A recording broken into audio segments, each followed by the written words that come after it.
Buenas tardes, bienvenidos a Conexiones en este lunes 28 de agosto de 2017. Saludos y un abrazo fraterno para usted que nos acompaña a través de la señal abierta de Canal 23 en los 4 departamentos de la zona oriental de nuestro país.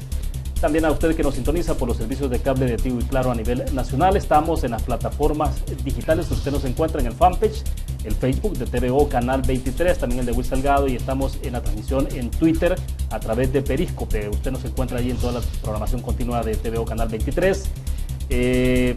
La otra opción también es que usted descargue desde su smartphone la aplicación TVO Canal 23 y también nos acompañe desde su celular, desde su smartphone.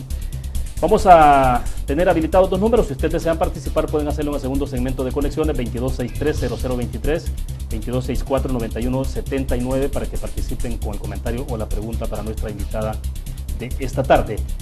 Antes de presentársela y un poco explicarles el tema, quiero mostrarles lo que ha habido en la agenda en los medios impresos, electrónicos en nuestro país en las últimas horas. Se lo mostramos ahora en el full pantalla. La prensa gráfica dice: crisis en el gobierno de Guatemala, el presidente Jimmy Morales, que expulsó a Iván Velázquez, comisionado de la CICIG. También una foto principal destacada, la tormenta Harvey, que causó destrozos en Texas. Hasta ayer se hablaba de más o menos 5 muertos. Información ampliada sobre el caso, la crisis política y jurídica de alguna forma que vive el vecino país de Guatemala, el presidente de Guatemala que expulsa al jefe de la CICIG. Ahí están los detalles, las destituciones y las renuncias que disuelven el gabinete de Morales. Han habido al menos 5 o 6 denuncias de funcionarios de alto nivel, incluyendo el ministro de Relaciones Exteriores y otros más, la ministra de Salud también, que renunció ayer. Justamente El Mundo también en su portada: expulsión de jefe de la CICIG causa crisis en Guatemala, Corte suspende la expulsión y miles de guatemaltecos piden entonces la renuncia del presidente, que parece que llevará el mismo camino de Otto Pérez Molina, tal parece que hasta hoy. Diario de Hoy dice: crisis en Guatemala, presidente intenta expulsar al jefe de la lucha anticorrupción. La foto destacada, el color turquesa con el que se viste ahora entonces el lago de Coatepeque, las inspecciones que también ha habido de parte del Ministerio de Medio Ambiente y Recursos Naturales para determinar siempre la coloración que tiene que ver con algunas algas. Más detalles sobre lo que está pasando en Guatemala. Tenemos también, mientras tanto, en el diario de Hoy dice: un policía asesinado y otro lesionado. El primero estaba en su casa en San Juan Anualco, el otro tiene permiso de 6 meses, se iba con su esposa en un auto cuando fueron atacados en La Palma, en Chalatenango. Más detalles de esos casos. Denuncian abandono a familiares de la Policía Nacional Civil asesinados. Hay ahí unos detalles también, declaración de Marvin Reyes, que es el representante del movimiento de veteranos o de los trabajadores de la Policía Nacional Civil. Dice que hay un abandono total de parte de las autoridades policiales y del gobierno hacia las familias de los policías que han entregado su vida defendiendo el país. El fiscal general de la República, a través de la cuenta de Twitter, Douglas Meléndez, que exigió a los poderes legislativo y ejecutivo tomar medidas más drásticas y evitar homicidios de policías. Un reto sin duda alguna grande para la seguridad pública. Ahí está el vicepresidente de la República, Óscar Ortiz, que dijo esta mañana que sobre la situación de violencia hay que tocar madera para que no pase algo con algún periodista. Obviamente esto tiene que ver con algunas amenazas que han habido en redes sociales hacia dos revistas, a la revista Factum y también al periódico electrónico El Faro, una situación bastante peligrosa y lamentable. Ahí la respuesta de José Luis Sanz, que es de alguna forma el director del Faro, dice: la respuesta del vicepresidente de El Salvador a las amenazas contra los periodistas de revista Factum y El Faro nos desea suerte, dice. Bueno, esto es un poco lo ampliado también de la tormenta en Estados Unidos, en el sur de los Estados Unidos, la tormenta Harvey en Texas y las inundaciones severas que ha ocurrido. De esto estaremos hablando justamente esta tarde.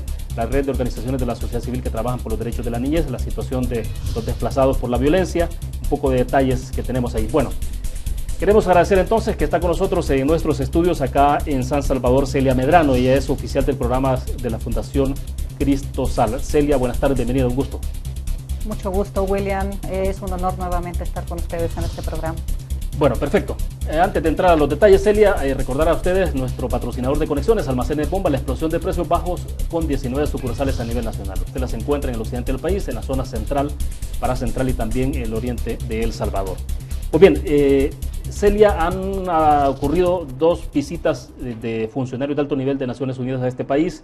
En este momento está en curso, debo entender, la visita de Filippo Grandi, que es de ACNUR y que tiene que ver el tema de derechos humanos y desplazados, desplazamientos forzados. También estuvo la relatora de derechos humanos, ¿no? Fue la relatora de desplazamientos internos de Naciones Unidas, Cecilia Jiménez. Ella estuvo más o menos hace 2 semanas atrás, ¿no? Ella estuvo la semana pasada con Sí, nosotros. y prácticamente consecutivas. Ella sí se reunió con ustedes, ¿no? Como fundación. Ella ha tenido una agenda con Cristosal y con diferentes organizaciones de sociedad civil. Perfecto. Antes de pasar un poco a ver los detalles, porque nos adelantaste de alguna forma estas estadísticas que creo que es importante compartirlas con nuestros televidentes, hablemos un poco de estas visitas que me parecen relevantes también porque de alguna forma están colocando en agenda un tema que ya lo estamos viviendo en el país de hace años, pero ya cuando uno ve la presencia de funcionarios de este nivel en El Salvador, tengo la impresión de que como que nos están diciendo, bueno, miren, este problema ya tiene otras dimensiones, Naciones Unidas está poniendo la mirada sobre esto. ¿Cómo interpretar en el primer caso de la relatora, Celia, que estuvo acá? La relatora de Naciones Unidas para los Derechos Humanos de los Desplazados Internos fue invitada oficialmente por el gobierno de El Salvador. ¿Cómo interpretar esta invitación oficial desde nuestro punto de vista como organizaciones de sociedad civil que hemos estado dando seguimiento a este tema desde hace 3, 4 años? Lo interpretamos como un signo positivo que estaría encaminado al reconocimiento oficial sobre la grave problemática de desplazamiento interno generado por violencia en El Salvador. En la reunión que tuvimos con la doctora Cecilia Jiménez, tuvimos diferentes reuniones y visitas. Ella tuvo la oportunidad, esto es importante decirlo, tuvo la oportunidad de estar directamente en diálogo con familias víctimas de desplazamiento por violencia. No solo interlocutó, conversó con organizaciones de sociedad civil que damos seguimiento a este tema, sino también directamente con las familias víctimas, incluyendo con familias que han presentado con la asesoría jurídica por parte de Cristosal 3 recursos de amparo ante la Corte Suprema de Justicia. Ese caso particular me interesa que lo abordemos un poquito más adelante, que creo que es relevante, ¿no? Porque ustedes le han dado seguimiento al Hemos amparo. apoyado a 3 familias, alrededor de 45 personas. Esta semana se espera de que una 4ª familia presente un 4º recurso de amparo ante la Corte Suprema de Justicia, dejando para posterior los detalles sobre ese caso específico. En el caso de la doctora Cecilia Jiménez, fue importante, lo repito, que tuvo la oportunidad de dialogar directamente con familias que han sido desplazadas por violencia, tuvo la oportunidad de dialogar también directamente con jóvenes que están en condición de confinamiento. ¿Qué es el confinamiento? Son casos de niños, niñas y adolescentes que sus familias han tomado la decisión de desplazarse por razones de violencia u otra razón que les obligue a desarraigarse de sus hogares y su localidad, pero que no pueden hacerlo, tanto porque no tienen los recursos necesarios para poder moverse a otro lugar, tales como una casa y los gastos de movilización, o no tienen simplemente dónde irse. Entonces, esa categoría es un grupo grande, muy fuerte en El Salvador. Aquellas familias que han decidido irse, que saben que deben de irse, pero no pueden, porque no cuentan con apoyos, no cuentan con recursos, y el resultado es que sus niños, sus adolescentes, sus jóvenes, están encerrados dentro de sus propias casas, no salen a actividades deportivas, no van a trabajar, no van a estudiar. Tenemos casos de jóvenes en calidad de confinamiento que ya cumplen más de 1 año de estar en cárceles en sus propias casas, y la relatora de Naciones Unidas sobre los derechos para los desplazados internos tuvo la oportunidad de conversar con algunos de ellos. Ahora, a ese nivel este tipo de funcionarios tienen toda la información anticipada, ¿no? Finalmente tienen buenos informes y ustedes mismos comparten también con la sociedad civil y también con estas instituciones, y ellos tienen sus propios informes de manera directa, ¿no? En el país, pero hoy ella estuvo entonces in situ, en el lugar. O sea, estamos hablando de otro nivel de importancia, me parece, Celia, o que está tomando Naciones Unidas sobre la preocupación que hay sobre el tema de la violencia y su impacto que está teniendo entonces en la familia. Naciones Unidas sabe perfectamente que hay un grave problema de desplazamiento interno en El Salvador, en Guatemala y en Honduras, y en el caso de El Salvador no hay un reconocimiento oficial a este fenómeno, a este problema. Hemos sostenido en muchas ocasiones por parte de organizaciones como la nuestra de que el desconocimiento, el no reconocimiento, la negación de la problemática de desplazamiento interno forzado por violencia constituye una violación a derechos humanos hacia las víctimas de violencia que se ven obligadas a huir de sus casas. ¿Por qué es una violación a los derechos humanos? Porque el negar el hecho, el disminuir, minimizar el hecho, el subregistrar o no registrar este fenómeno, lo invisibiliza. Sí. Y al ser invisibilizadas las víctimas, no se impulsan programas de atención integral al fenómeno, sobre todo en un punto que para nosotros es fundamental. En el caso de desplazamiento interno por violencia, son los núcleos familiares enteros los que huyen. No es una problemática que de manera aislada pueda ser atendida únicamente por el sistema de protección de niñez, por el sistema de protección a los derechos de las mujeres o por sistemas de protección a la juventud. Entonces, son problemáticas que requieren una atención integral, engranada, entre las diferentes instancias estatales para dar una atención y protección también integral al fenómeno. Ahora, pero ese es un impacto fuerte entonces sobre toda la familia, sobre el grupo familiar. Ya no estamos hablando de que la situación de violencia provocó que entonces la familia tuviera que sacar al joven y mandarlo para otro lado, o si es caso tiene esas condiciones o posibilidades de hacerlo, sino de cómo la familia tiene que moverse de un lugar y todo lo que implica de dejar sus propiedades, de dejar su entorno familiar, de amistades, pero además trabajo, o sea, tiene que ver con todo de una familia. Las familias desplazadas por violencia viven una serie de violaciones a sus derechos, desde el derecho principal a la protección a la vida, a la libertad de circulación, a la libertad de movilización, a también derechos al trabajo, derechos a la salud, derechos a la educación, derechos a la propiedad. Claro. ¿Cuántas familias han tenido que dejar sus casas y esas casas son invadidas por actores de crimen organizado y las personas ya no perciben el poder tener una propiedad digna por la cual han luchado durante muchos años?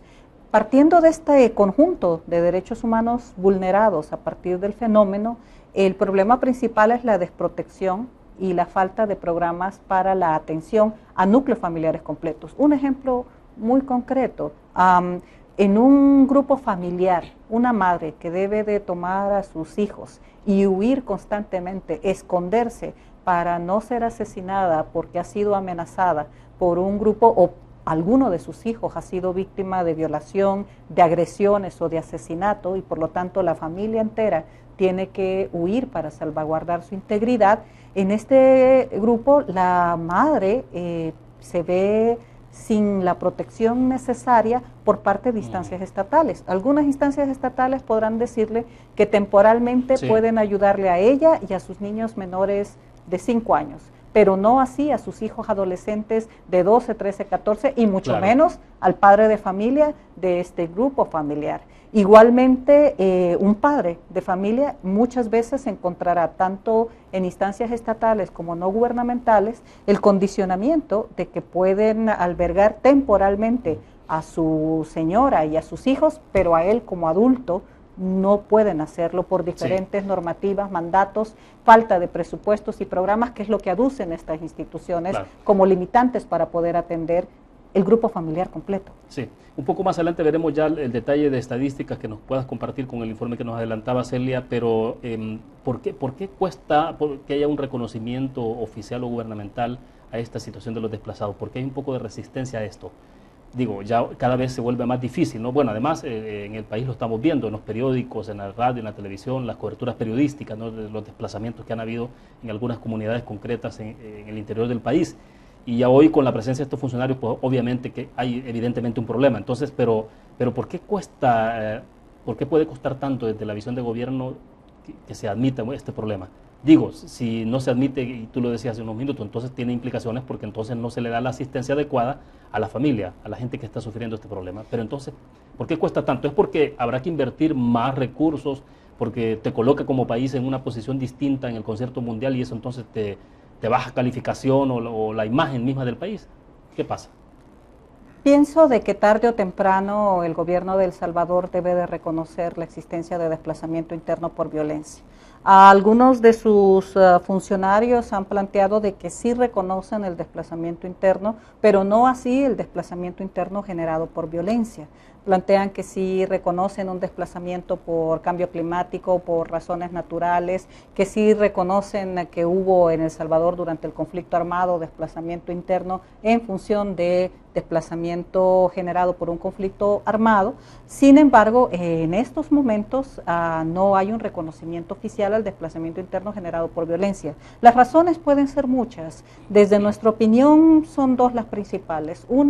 Un tema de imagen, el plantear de que hay miles de familias huyendo, desplazadas, porque no encuentran la garantía y protección para permanecer en sus hogares, puede ser entendido por algunos funcionarios como un problema que después se ha interpretado como que el gobierno no puede garantizar el tema de seguridad pública en territorios y localidades y comunidades determinadas. Y por lo tanto, ese señalamiento puede ser motivo de explotación por parte de opositores políticos o de sectores interesados en vender una mala imagen del gobierno. Desde mi punto de vista, es al revés. El reconocimiento oficial de desplazamiento interno haría ver a El Salvador como un gobierno que se preocupa por las víctimas, que se preocupa por atender a personas que son víctimas de hechos violentos y que genera programas y destina fondos a las instancias estatales competentes a atender a niños, a mujeres, a núcleos familiares, a jóvenes, para salir adelante de una situación traumática de persecución por violencia. ¿Y si es posible, Celia, tener programas específicos para ayudar a estas familias? ¿Tenemos ejemplos inmediatos, no sé, en Centroamérica o en otros países donde efectivamente funcionan esos programas? No es fácil. ¿Cuál es el impacto que tiene? Digo, porque uno se pregunta efectivamente cuánto le lleva a una familia poderse instalar, ir construyendo su vivienda con todo el esfuerzo, comprar un lote, después comprar materiales, hacer su propia vivienda. Son décadas para las familias, sobre todo de escasos recursos, ¿no? Es importante plantear de que Honduras, por ejemplo, ha reconocido hace casi 3 años el desplazamiento interno generado por violencia y ha pedido ayuda a la comunidad internacional para enfrentar el fenómeno. Sin embargo, a pesar de que casi tiene 3 años una comisión interinstitucional para abordar la problemática de desplazamiento interno por violencia, esta comisión tiene en su mandato la atención directa a víctimas. No lo ha hecho aún porque plantea que no cuenta con el financiamiento para poder enfrentar las necesidades de protección y asistencia a un núcleo familiar que se encuentra desplazado por violencia. De este punto yo tendría muchos elementos que plantear, reduciré en 2, William. Sí. Uno de ellos es de que si la atención a las víctimas es con una visión cortoplacista, es decir, generar únicamente albergues de manera improvisada, sin atender la importancia de trabajar atención psicosocial y programas de reubicación inmediata a las familias, lo que usted podrá estar enfrentando es albergues saturados y con personas hacinadas durante varios meses. Porque en este caso, ese es el punto que debe de ser revisado con cuidado. Sí, porque en este caso no estamos hablando, uno se ubica inmediatamente, bueno, lo que ha pasado con los desplazamientos temporales, muy temporales por la situación de lluvia en el Bajo Lempa, por ejemplo. Entonces hay un lugar de albergue, los traen a la familia, pero se sabe perfectamente que estamos hablando de que cuestión de 1 semana, quizás a lo mucho 2 semanas, pero esas familias volverán a sus lugares de orígenes, ¿verdad? O sea, volverán a sus lugares de orígenes a que se inunde el otro año, sí, nuevamente por el mismo fenómeno, exacto, sin revisar este acciones integrales al problema. Vaya, pero en este caso estamos hablando de que las familias no pueden retornar de inmediato, o sea, quién sabe cuánto tiempo puede dar para que una familia retorne a sus lugares de origen después de una amenaza o de ese tipo de cosas. Es mucho más complejo, ¿no? El retorno, en primer lugar, las acciones militares policiales que se generan, hablaré de Panchimalco, hablaré de Caluco, por poner ejemplos claros que hemos vivido el año pasado. En el caso de Panchimalco, llegar con acciones militares policiales, con tanquetas, supuestamente limpiar el área de actores pandilleriles y después hacer un llamado a las familias para que regresen a sus casas ya en la zona que ha sido limpiada, es una visión muy corta del problema.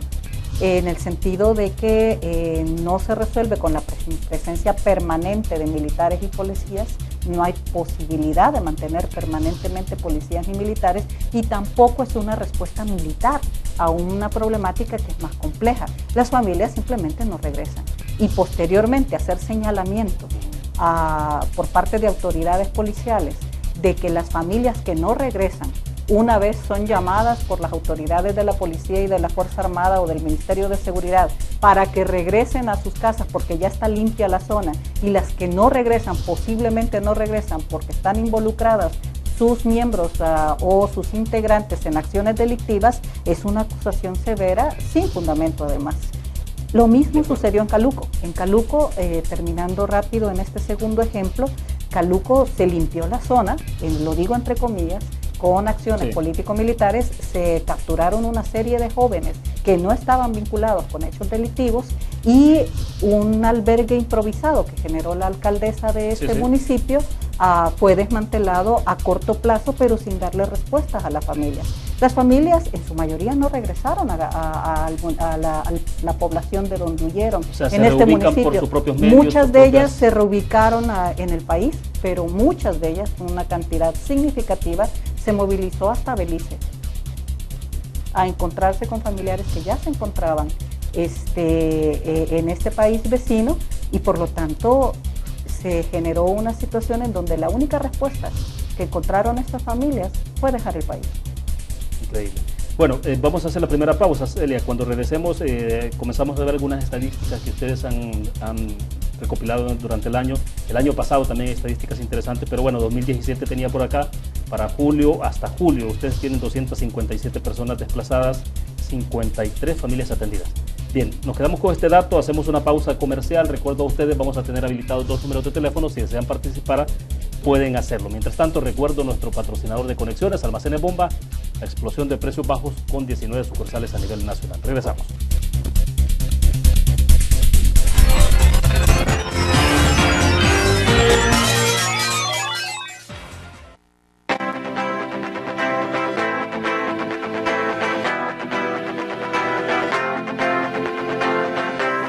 Mi nombre es Mari Portillo, pertenezco al Team Aves. Comencé hace 3 años porque quería cambiar mi estilo de vida. Yo invito a todas las personas que no practican deporte a que se animen a correr. Muevan los brazos, muevan los brazos, muevan los brazos. Para mí ha sido una experiencia muy bonita pertenecer a este team que nos motiva a ser cada día mejores atletas, mejores personas, a tener un estilo de vida diferente.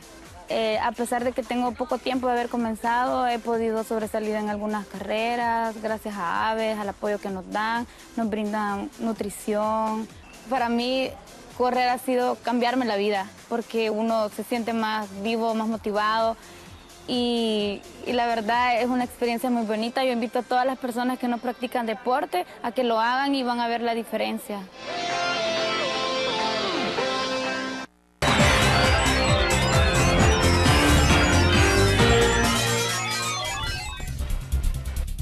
Por continuar con nosotros, tenemos 2 números habilitados. Si ustedes desean, pueden participar marcándolos, tomen nota, estarán apareciendo en pantalla. Mientras tanto, 2263-0023, 2264-9179 para que participe con el comentario. Celia Medrano, oficial del programa de la Fundación Cristo Sal, está con nosotros, hablando de los desplazamientos provocados por la situación de violencia en el país. Celia, a ver, si comenzamos a analizar un poco sobre las estadísticas, yo adelantaba un poco lo que tú nos dabas de qué es lo que tenemos 2017 de enero a julio, pero antes de llegar a eso creo que es importante ver esta estadística que tenemos acá y a ver si la mostramos en el full pantalla a los televidentes. Pero estamos hablando de datos 2016, ¿no? Impacto del desplazamiento sobre niños, niñas en el país. Esto es importante aclarar de dónde vienen los números.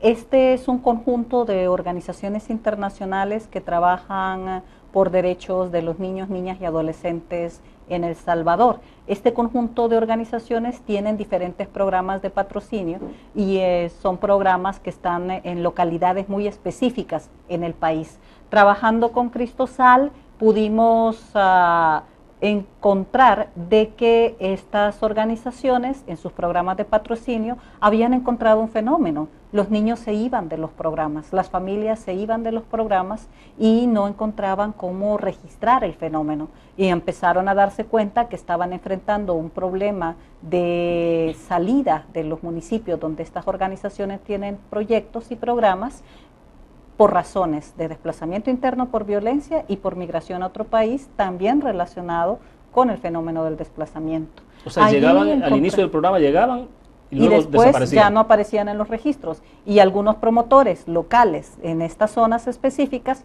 empezaban a poder recoger el dato de por qué se habían ido, por qué ya no eran parte de estos programas estos niños y estas familias. El dato que pudimos obtener ya trabajándolo con más detalle fue que en el 2016 675 niñas y adolescentes fueron registrados por desplazamiento interno por violencia, tanto por la organización EDUCO como por Cristosal. De estos datos, la mayoría niños, la mayoría niñas, sí. Pero es importante plantear de que eran claras los promotores de estas zonas de que se decía de que los niños se habían ido por razones de violencia. Más adelante se va a encontrar el punto de qué razones provocaban el desplazamiento. Sí. La amenaza es la principal, pero ojo, la amenaza es la principal razón por la que huyen las familias completas, pero la amenaza suele estar precedida por un hecho concreto de violencia en contra de un miembro de este grupo familiar. Asesinato, golpes, intentos de violación o violación a uno de los miembros de la familia. O sea, no estamos hablando de una situación de percepción, no o porque el vecino entonces tuvo este problema y entonces nosotros por seguridad mejor nos vamos. No es un tema de percepción, o sea, es una afectación directa. La mayoría de familias dicen me voy por amenazas, pero ya cuando se profundiza con cada familia nos damos cuenta de que las amenazas se mantienen, pero han sido precedidas por una acción violenta en contra de uno o varios miembros de ese grupo familiar. Y ese es un dato muy importante. También trabajamos un elemento, la mayoría, los que nos comentaron de que salieron por razones, que salieron del país, la mayoría de los casos fueron hacia Estados Unidos, pero hay otros países que también llaman mucho la atención. Italia, por ejemplo, u otros países de Centroamérica, u otros departamentos. Luego están entonces que como se van dos niveles, a otra zona, quienes se van fuera del país y quienes se reubican en otros departamentos internamente. Es importante también el alto número de destinos no determinados. Las familias no quisieron decir a dónde se habían movilizado sus núcleos familiares por temor. Ya un tema estrictamente de seguridad. Ya las mismas familias, en estos casos las familias dicen, mi grupo familiar se fue a Sonsonate, si se dan cuenta se van para San Salvador, para San Miguel, para San Vicente, y si salen del país, Estados Unidos u otros países de Centroamérica. Pero el número de personas que niegan, no quieren decir a dónde se van, es también un número muy alto. Celia, esto uno a veces, claro, es extrapolar un poco la cosa, pero uno piensa en el pasado conflicto armado, en los desplazamientos que se daban en aquel tiempo, ¿no? Pero en esto, ¿cuál es la diferencia sustancial que hay en aquel tipo de desplazamiento con este? El drama humano es uno de inmediato trae la guerra, el término de guerra, una situación de guerra en el país.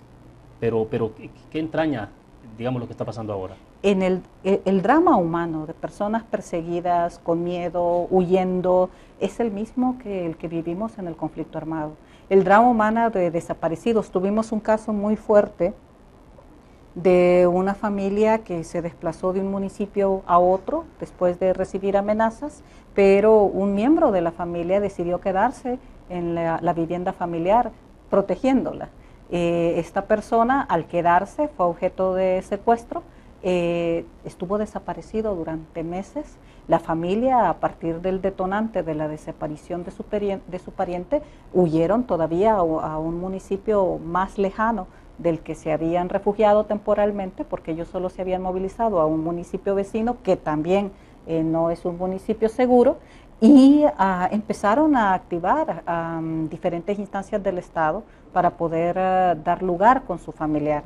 El resultado fue que se encontró en una fosa común a este pariente, fue identificado con las respectivas pruebas, fue enterrado. Sin embargo, 6 meses después de que esta persona había sido localizada, identificada, inhumada, todavía la Fiscalía General de la República mantiene el dato de que esta persona está en calidad de desaparecida. 6 meses después. Los registros se mantienen como desaparecidos, por la razón que sea. Pero el punto es de que si usted empieza a hacer el análisis de que esté estadísticamente un caso como este, tan claramente definido, todavía el dato, 6 meses después de que esta persona se encuentra desaparecida, cuando ya sabemos y está comprobado y la Fiscalía General de la República tiene verificación de que esto ha sido un homicidio y no la desaparición de una persona, nos da pautas de cómo el subregistro del fenómeno está llegando a niveles en donde la familia hasta la fecha todavía mantiene su querella legal en función de que no quede en la impunidad el hecho del asesinato de su familiar. Sí, porque si no se queda como una especie de limbo toda la investigación. Esto es importante, la importancia de denunciar es principal. Sin embargo, la mitad de las familias atendidas, por ejemplo, por Cristosal, de enero a julio de este 2017, casi la mitad de estos núcleos familiares prefieren no denunciar y tienen razones fuertes para no hacerlo. Plantean de que tienen temor de represalias. No denuncian a pesar de que ya no van a vivir en esos lugares. Son personas que se encuentran huyendo en este momento o que han recibido apenas una atención temporal muy poca de alimentos, por ejemplo, o un apoyo de albergue en condiciones muy precarias. Y estas familias plantean de que no quieren denunciar los hechos de los cuales han sido víctimas, por 2 razones principales en la mayoría de los casos, porque tienen miedo a sufrir represalias, pero también porque tienen desconfianza de las instituciones públicas. Y esas desconfianzas y ese medio está verificado. Un caso que ha trascendido, por ejemplo, las personas por haber denunciado a los actores que causaron un hecho violento que los obligó a desplazarse, sufrieron represalias muy serias hacia otros integrantes de su grupo familiar y esta vez por actores estatales. Ya. Celia, ustedes comparten el dato también de departamentos de migración, pero me llama la atención, por ejemplo, y acá la estadística que tenemos acá arriba, dice los departamentos de la zona oriental registran mayor desplazamiento forzoso con el 52.9%. NNA, niños, niñas y adolescentes. Perfecto, desplazados. Pero estamos hablando de la zona oriental, con énfasis. Una acotación necesaria, William. ¿Sí? Vuelvo a decir de que estos son datos a partir de casos atendidos por diferentes organizaciones internacionales que tienen programas y proyectos en localidades específicas. No podemos interpretar de que estos datos respondan a una muestra de orden nacional. Responden a datos concretos registrados por organizaciones que se encuentran en el terreno. ¿Podría ser más? Pudiera ser mucho más. El Consejo Noruego para los Refugiados, por ejemplo, señala de que en El Salvador existen 220,000 personas en condición de desplazamiento interno. Una cifra que puede resultar creíble. Solo voy a poner un ejemplo muy claro. El Ministerio de Educación ha generado una pequeña estadística en relación a alrededor de 5,000 centros escolares sobre diferentes aspectos que han verificado. Dentro de estos 5,000, un poco más de centros escolares, registran de que 3,000 de estos centros escolares enfrentan deserción escolar por razón de migración de los estudiantes y una cantidad de 2.500 aproximadamente presentan claramente deserción escolar en razón de que han sido los estudiantes víctimas de algún hecho delictivo, algún hecho vinculado con la violencia en las localidades donde se encuentra este centro escolar. Entonces, si alrededor de 2,000 centros escolares enfrentan deserción escolar por razones de violencia según datos del mismo Ministerio de Educación, y son datos que pueden incluso reflejar su registro, porque más de 3.000 de estos centros, según los registros del MINED, plantean de que alrededor de 3.000 centros escolares enfrentan deserción escolar por razones de cambio de domicilio. Entonces, cambio de domicilio, migración y deserción escolar claramente tipificada por hechos de violencia. Si juntásemos los tres, hay una correlación entre cada variable, pudiéramos generar. Los datos coinciden. Los datos coinciden con los datos de organizaciones que se encuentran en las localidades, en terrenos específicos, que plantean también deserción escolar por razones de violencia y de migración. Y el dato mayoritario son las amenazas, pero vuelvo a decir de que las amenazas están vinculadas en la mayoría de los casos por un hecho que ya se concretó en contra de uno o varios miembros del mismo grupo familiar. Sí, acá, por ejemplo, el homicidio de un casos, familiar, 9 casos, de homicidio por ejemplo, a su persona o a miembro. Sí, y luego el dato de abajo entonces, Celia, causante del desplazamiento forzado de la familia. Casi el 80% a causa de las pandillas, de las maras. El 78.4% la causa son maras y pandillas, sin embargo el 8% Policía Nacional y Fuerza Armada, y grupos de exterminio el 5.4%. En todo caso es el 100% vinculado a la situación de violencia social en el país, es correcto. Es un hecho que también en los datos de la Mesa de Sociedad Civil contra el Desplazamiento Forzado y también en los datos de Cristosal, es importante plantear que en comparación al 2006, al primer trimestre del 2017, ha crecido el número de casos de desplazamiento interno atendidos a partir de hechos de violencia que no han sido detonados directamente por maras o pandillas, sino que han aumentado los casos de que la violencia ha sido generada por actores estatales, principalmente la Policía Nacional Civil y la Fuerza Armada, y grupos de exterminio. 3 diferentes fuentes coinciden en este hecho, comparativamente hablando del 2016 al 2017. Sigue siendo mucho más mayoritario el actor detonante del desplazamiento por violencia a partir de maras y pandillas, pero debe de darse particular atención a la problemática, al fenómeno de que también está aumentando aquellos en donde se identifican grupos de exterminio como detonadores del desplazamiento y fuentes estatales. Esa variable, grupos de exterminio, no se notaba tanto en el pasado. En el 2014, en el 2014 eran mucho menos, 2015 mucho menos, 2016 ya se registraba un aumento y el primer semestre del 2017 va en aumento también. Estoy hablando de que cada organización que atiende a familias desplazadas por violencia está registrando de 10 casos, antes registraba 1 o 2 casos cuyos actores eran estatales, los causantes del desplazamiento, y ahora está atendiendo 3 a 4 casos que los actores estatales son los provocadores de la violencia. Ahora pregunto, ¿estas variables o el aumento de los porcentajes coincide en tiempo, en espacio, sobre todo en el tiempo calendario con las medidas extraordinarias de seguridad? O sea, no es casual tampoco de que haya alguna coincidencia, es decir, algo está pasando ahí. Creemos de que está relacionado, las medidas extraordinarias en materia de seguridad pública vigentes desde el año pasado y que han sido ratificadas con un hecho de crecimiento de denuncias contra actores estatales y grupos de exterminio como causas de desplazamiento interno por violencia.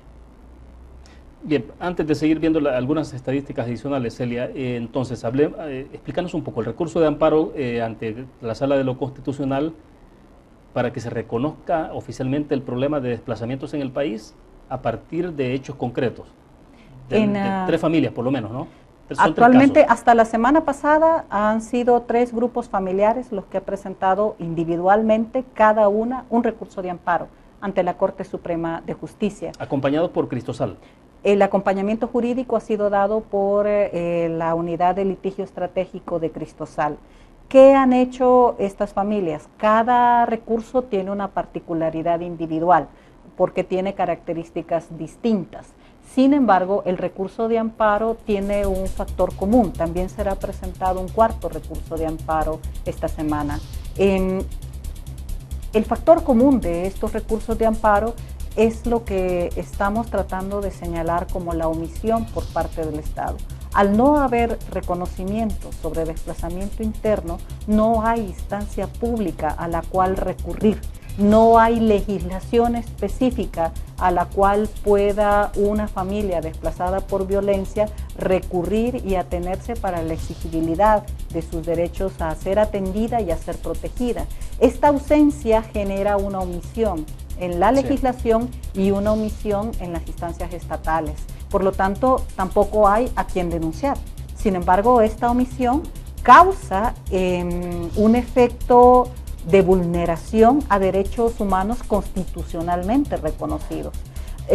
Requiere un estudio profundo por parte de los 4 magistrados de la Sala de lo Constitucional de la Corte Suprema de Justicia, pero creemos de que una visión desde enfoque hacia las víctimas y una visión de derechos humanos puede permitir a la Corte generar una resolución a estos recursos que permita y obligue a la Asamblea Legislativa a legislar en materia específica de desplazamiento interno y a las diferentes instancias estatales a contar con programas, con unidades, con mecanismos específicos donde una familia desplazada por violencia pueda acogerse.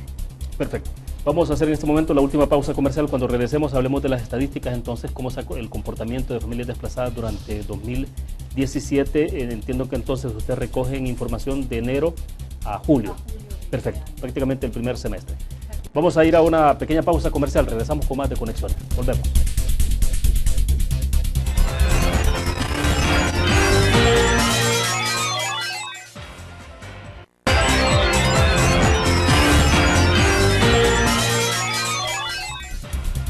Bien, estamos al cierre de Conexiones, nos quedan algunos minutos, Celia, para hablar entonces de cómo se ha comportado el tema de desplazamiento, el impacto que tiene la violencia en las familias durante el primer semestre. El dato que tenemos acá, a ver si lo logramos mostrar en el full pantalla, 254 personas que han sido identificadas, ¿no?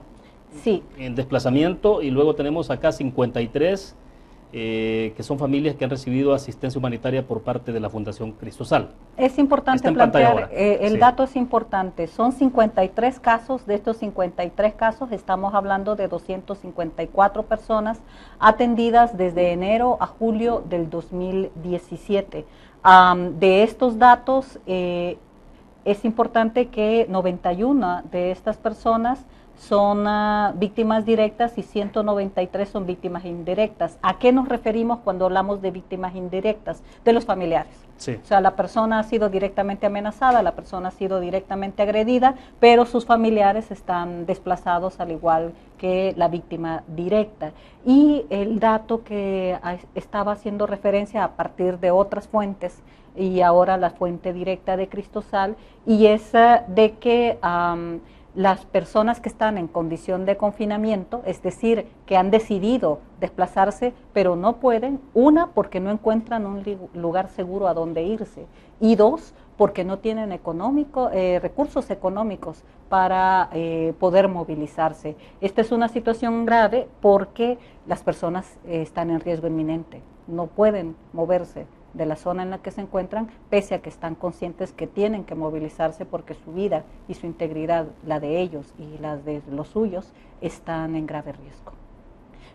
Es importante plantear también dentro de estos datos la coincidencia, como estaba explicando, con otros datos. La mayoría también son las pandillas, las responsables, siempre, en un 78% sí. Siempre, y sin embargo hay un caso de grupo de exterminio, un grupo de exterminio es el responsable del desplazamiento y ha crecido a un 6% el caso de que la Policía Nacional Civil es la generadora de desplazamiento. El año pasado, en el 2016, en todo el año, solo registramos como Cristosal 2 casos de desplazamiento interno generados por violencia, pero que el actor que provocó el hecho de violencia que generó el desplazamiento de la familia fue un actor estatal. En este caso, sí, ya estamos registrando a mitad del año 4 casos en donde el actor que ha provocado el desplazamiento es la Policía Nacional Civil. ¿En qué momento comienza a registrarse ya cierto porcentaje de incidencia? Bueno, lo de las pandillas, evidentemente, que eso ha sido lo más grande, ¿no? En esa distribución Lo de sigue pastel. siendo y en un, Sigue en un siendo. porcentaje altísimo. Pero esas otras variables de grupos de exterminio, el caso que se señala directamente a la PNC, ¿no era frecuente en el pasado? ¿O Era muy mucho pequeño, menos frecuente. era menos? Hay un elemento que tengo que decir. Vuelvo a insistir de que estas cifras son casos directamente atendidos. Sí. No representan una muestra nacional. Y no hay datos nacionales. Al no reconocer el fenómeno no hay registros nacionales, sin embargo... Sí, por eso te preguntaba antes que uno se queda en todo caso, bueno, si este es un dato muy específico, únicamente por ustedes, el caso de Duco, que también alimenta alguna información, y Cristosal, uno lo que piensa es que si hay un subregistro, pero en todo caso el subregistro no va a ser a la baja, sino que va a ser quizás a que se incremente si se tuviera una cobertura a nivel nacional. Opera también con la capacidad de registro y la capacidad de acción, de atención que puede generar las diferentes organizaciones de sociedad civil al fenómeno. Ojo, eso es importante plantear. Puede de que en la medida de que van creciendo las capacidades y fortalezas de las organizaciones de atender a grupos mayores de familias afectadas, también el número de registros va creciendo. Obedece también a este fenómeno, pero también es importante plantear que no todas las familias que se encuentran desplazadas en razón de que un actor estatal es el causante del hecho violento que las obliga a huir, no están dispuestas a denunciar. Si ya son pocas las que están dispuestas a denunciar, en el caso de criminales comunes, es mucho más reducido el número de aquellos que estén dispuestos a plantear de que su perseguidor realmente es un actor estatal. O sea, aumenta más el temor. Adelante usted puede revisar, si si siguen avanzando en las estadísticas, me gustaría revisar uno de los cuadros que está más adelante, donde se plantea de la desconfianza de la gente en relación a los quienes ponen denuncias. En el caso de Cristosal, por ejemplo, 53% de los casos que hemos atendido han puesto denuncia, pero han puesto denuncia porque han contado con algún tipo de acompañamiento. No solo de Cristosal, sino de un conjunto de organizaciones que trabajan en el acompañamiento a las víctimas y también articulados con Procuraduría General de la República, con ISDEMO, con la Procuraduría para la Defensa de los Derechos Humanos. Entonces son familias que no están solas. Son familias que se les procura, al menos temporalmente, algún tipo de atención, orientación, de tal manera de que las personas ya están en una condición favorable para presentar denuncias. 53% interponen una denuncia. Sin embargo, la otra mitad no lo hace porque tienen miedo. Y más adelante está planteada las razones por las que tienen temor de presentar las denuncias. Este es un cuadro muy importante también si de que plantean en qué puntos, correcto. Sí. Pero también de dónde vienen. La mayoría de personas, el origen del desplazamiento es generado en Cuscatlán, en La Libertad, en La Unión, San Salvador, un 135 de los casos son generados desde el municipio de San Salvador, desde el departamento de San Salvador. O sea, la estadística la encabeza San Salvador con 135 casos. Es el mayor número de casos, es correcto. San Salvador tiene una particularidad, es departamento expulsor, pero también departamento receptor. Muchas familias del interior del país huyen hacia San Salvador a zonas menos peligrosas de relativa calma y bajo nivel de peligrosidad, pero también dentro de San Salvador existen municipios con alto nivel de violencia y por lo tanto de esos municipios la gente huye. Entonces el San Salvador tiene esa doble característica. Ahora bien, Celia, un poco en la perspectiva regional, ¿cómo se está observando todo este fenómeno? Hablemos ya un poco de la preocupación, porque esto no es un problema exclusivo de El Salvador y casi siempre se está viendo esto como Triángulo Norte, ¿no? Y evidentemente en Estados Unidos, el gobierno norteamericano, las preocupaciones que tienen de esto es por los desplazamientos, porque obviamente hay gente que está, y lo mostraste en estadística antes, que la mayor parte de la gente está yéndose para Estados Unidos en todo caso. Logran salir del país. La mayor parte de migración forzada por violencia va hacia los Estados Unidos. Es importante, cuando lo vemos desde perspectiva regional, plantearlo de esta manera. El Salvador, Honduras y Guatemala son países expulsores de desplazados internos. Son desplazados internos mientras se encuentran en su respectivo país, pero al salir a otro país se convierten ya en migrantes forzados y en personas que, por las razones que los obligaron a huir, deberían de ser objeto de mecanismos de protección internacional. Es decir, deberían de facilitárseles programas para asilo y refugio, una vez que de manera verificada se comprueba de que las razones por las que han huido han sido para salvaguardar su vida y su integridad.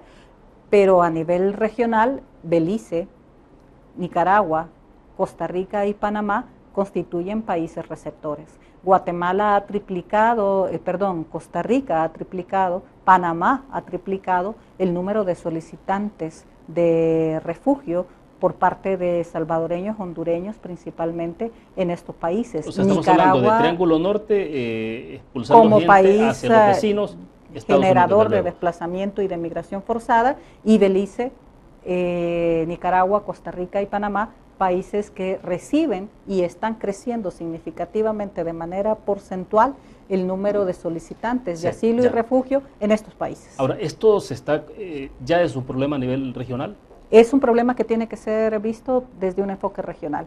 De lo contrario, hay países que están recibiendo las consecuencias del problema y hay países que no están atendiendo el poder tomar medidas inmediatas a la problemática que están viviendo. ¿Qué tipo de asistencia o qué tipo de relación se esperaría entonces El Salvador, Estados Unidos, por ejemplo? Sobre todo sabiendo de que, bueno, lo del TPS en este momento está en el limbo, no se sabe si va a ser prorrogado, pero todo el temor que hay en un incremento de las deportaciones de criminales de Estados Unidos hacia El Salvador.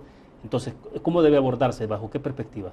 En el caso de desplazamiento interno y de migración forzada por violencia, Estados Unidos tendría la obligación, este es un problema federal y que cada estado también tiene particular normativa para abordar este tipo de problemas, pero el número de solicitantes de asilo o de acogimiento a programas específicos de mujeres, niños, personas con discapacidad, víctimas de diferentes delitos en Estados Unidos, que tienen programas específicos para ser protegidos en este país, es un fenómeno, es un punto del cual debería de potenciarse. Debería de potenciarse que personas que han huido de nuestros países por razones de violencia encuentren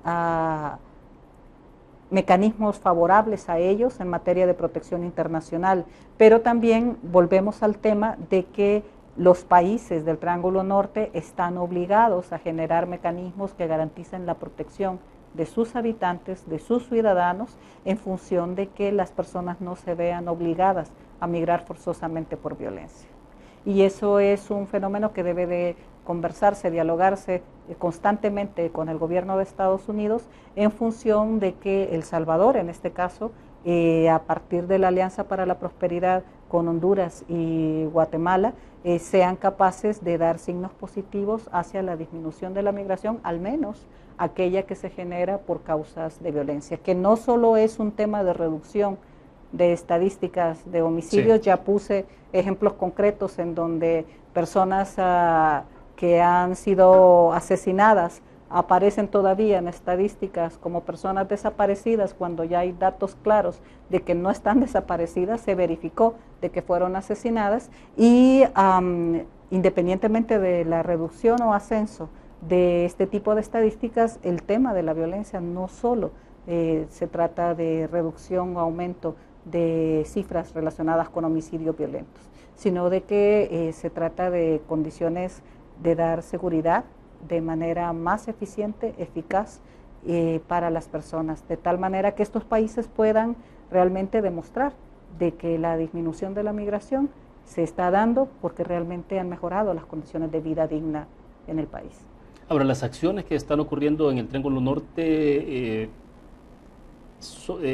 ¿este tema en particular se está abordando de manera integrada o cada país de forma aislada lo está tratando con Estados Unidos en ese tema bilateral? En el Plan Alianza para la Prosperidad se supone de que es una manera integrada de trabajar los tres países. Sin embargo, un punto que debe de ser reflexionado es de que deja por fuera los otros países que también en la región como lo decía antes, están siendo parte del fenómeno. También están viviendo, en este caso, consecuencias de la desatención o la atención ineficiente del problema, porque están recibiendo a hondureños, guatemaltecos y salvadoreños en sus respectivas naciones que huyen por la violencia. Entonces, más que el Plan Alianza para la Prosperidad visto desde el fenómeno de los 3 países más violentos de la región, que también son los 3 países más violentos del mundo entero, sea capaz de revisar también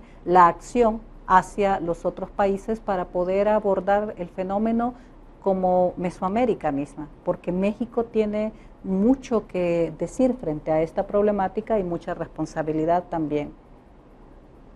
Ahora, no se han visto todavía acciones conjuntas en la región, o las que vemos son más de iniciativas de la sociedad civil, organizaciones no gubernamentales, fundaciones, las que están habiendo. En materia, ¿O se ha entrado un poco más coordinación regional? No. En materia de atención directa a las víctimas, atención y capacidad de proteger a las víctimas, ninguno de los 3 países de la región ha dado avances significativos, independientemente del reconocimiento oficial de Honduras sobre desplazamiento interno por violencia y la negación por parte de El Salvador a la existencia de este problema tan grave. Sin embargo, sí es importante plantear de que los 3 países están dando una respuesta militar, policial, a la problemática de la violencia. Han insistido en que más que atender a las víctimas, deben de erradicar a los causantes de la violencia sin medir qué tan grande es el problema de los causantes de la violencia. No estamos hablando de pandilleros, estamos hablando de crimen organizado en las 3 naciones del Triángulo Norte, y por lo tanto, mientras no se esté revisando qué tan alto es el nivel de vinculación de la criminalidad organizada que llega incluso a instancias estatales, no se va a abordar un problema desde una perspectiva meramente militar o de seguridad pública. Celia, ¿ustedes están abordando también la situación de los compatriotas que están siendo deportados? No tenemos un trabajo directo para compatriotas que están siendo deportados desde Estados Unidos y México. Sin embargo, sí, en los casos que hemos descrito, en las cifras que se han presentado en pantalla, hay alrededor del 35% de estos casos son personas que fueron deportadas desde Estados Unidos y México, pero no las estamos atendiendo por su condición de haber sido deportadas, sino por su condición de que al ser deportadas encuentran en El Salvador la misma condición de desplazamiento interno por violencia y no pueden regresar a sus hogares. Claro, que ese es un gran desafío, ¿no? Porque esta gente vendrá al país y no puede regresar a su lugar de origen. Es un círculo vicioso de personas que en muchos de los casos ya no le apuestan al país. En muchos de los casos ya tomaron la decisión de que el país no es viable para una vida digna y segura para ellos,